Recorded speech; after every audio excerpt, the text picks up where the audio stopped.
Hi, a very warm welcome to Dusty Shelf Collectibles, and going to do something a little bit special on this video.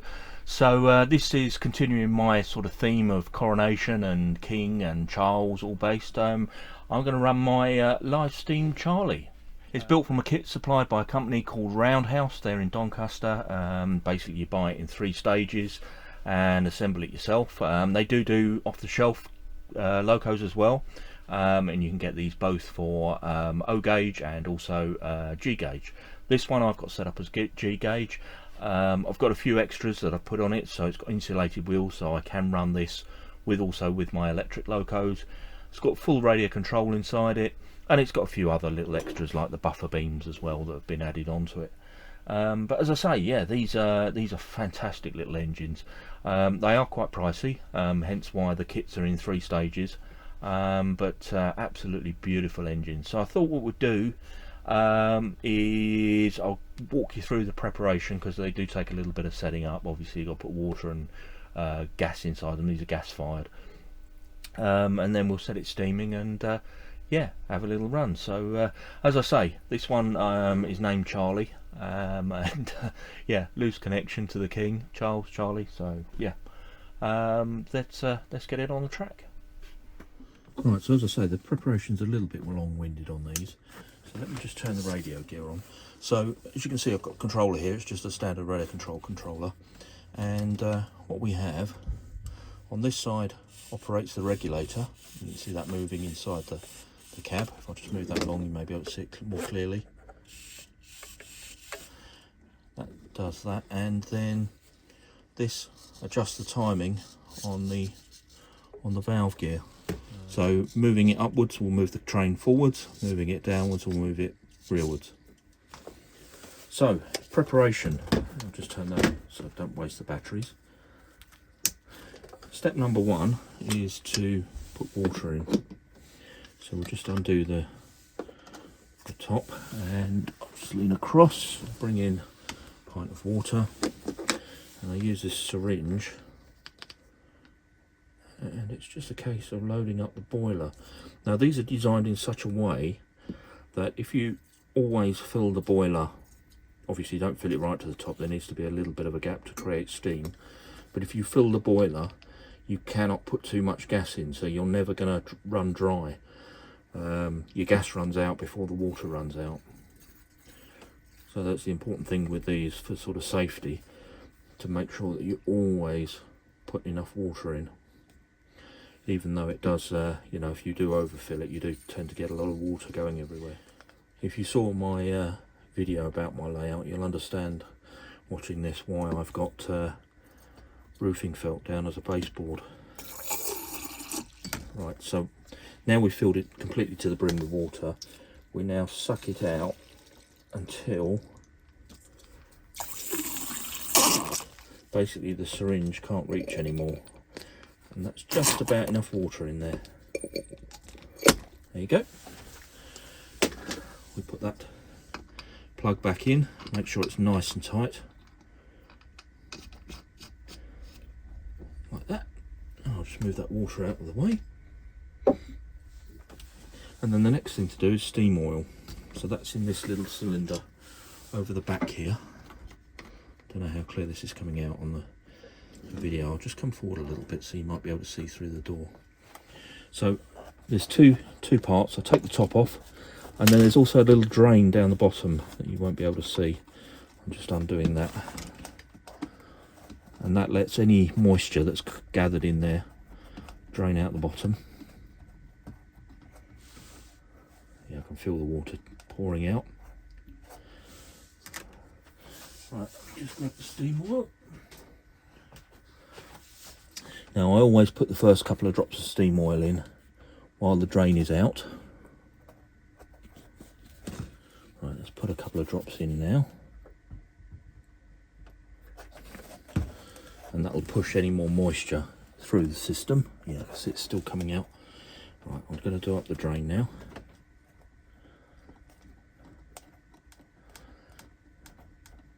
This just gives lubrication inside the cylinders so that they don't stick or go dry. Just fill that to the top.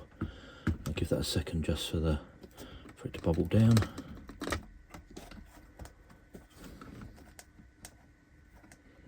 Just make sure it's got plenty in there. Yeah, looking good. Okay, that's the steam oil in.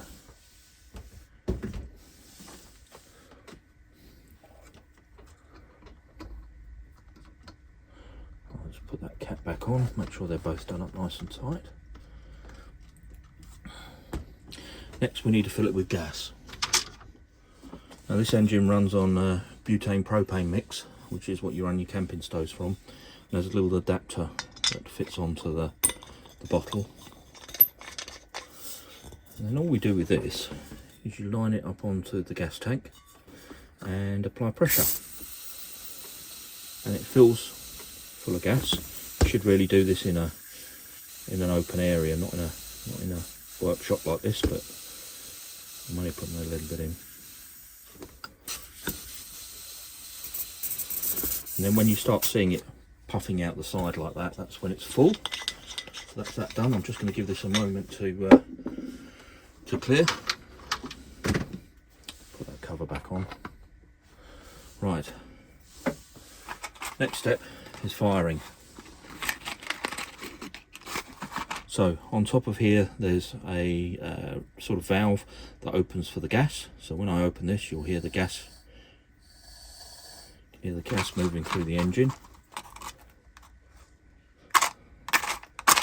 So with a match, I turn the gas on, and then I light it like so. And then we leave this for a couple of minutes just to warm through. So what you can see inside, I don't know if you can make it out, there is a pressure gauge like you'd find in any small engine. We're looking for that to just start building up the pressure. These run on about 30 psi, not much more than that. So we'll just give that a few more minutes and let it carry on warming. I'm going to turn the radio gear on.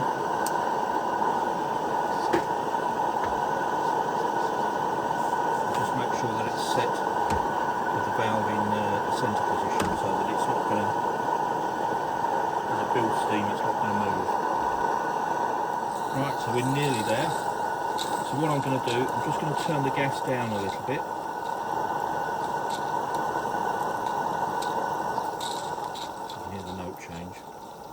Just keeps it just on a simmer. Now I'm going to push it into the forward gear and just apply a little bit. So I'm just going to gently warm the pistons up and backwards and forth. Already you can see the water on the track.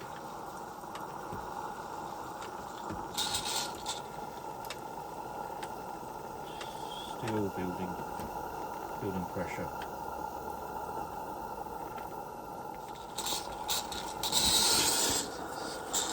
Quite happy now.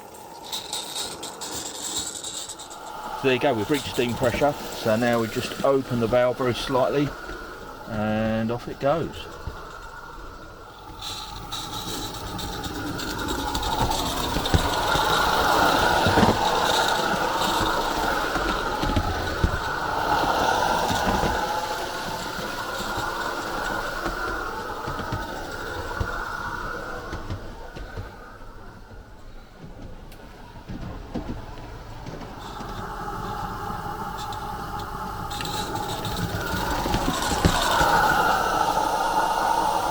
So as I was saying, with the controller, so what you can see with the controller, if I push it very slightly the other way, you can see that now it's in reverse, and then back the other way it goes in forward.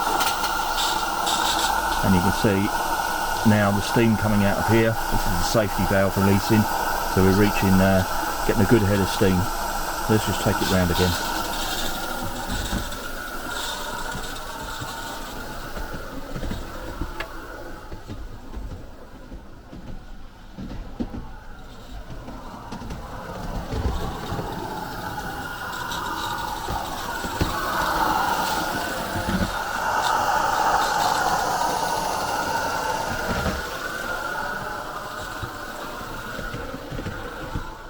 I wish you could smell this. It smells wonderful. The steam oil gives that certain odour.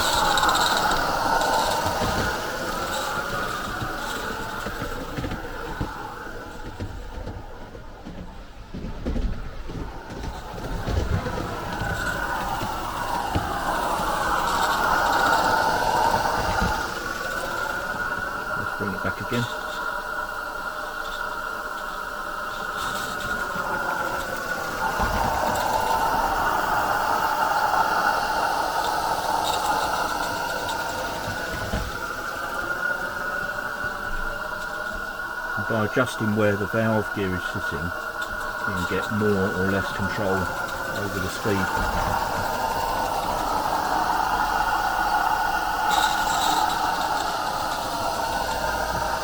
Right, I'm just going to turn that gas down a tiny bit more because we've got plenty of steam there.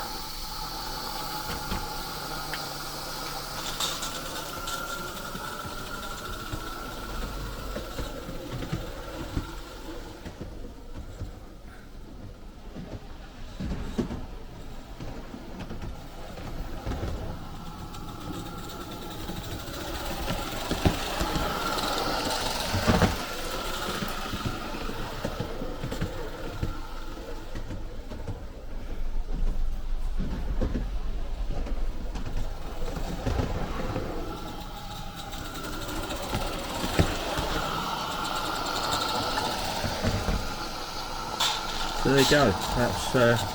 That's Charlie. Yeah, loose connection with the coronation there, obviously with Prince Charles, but yeah, I guess you get it.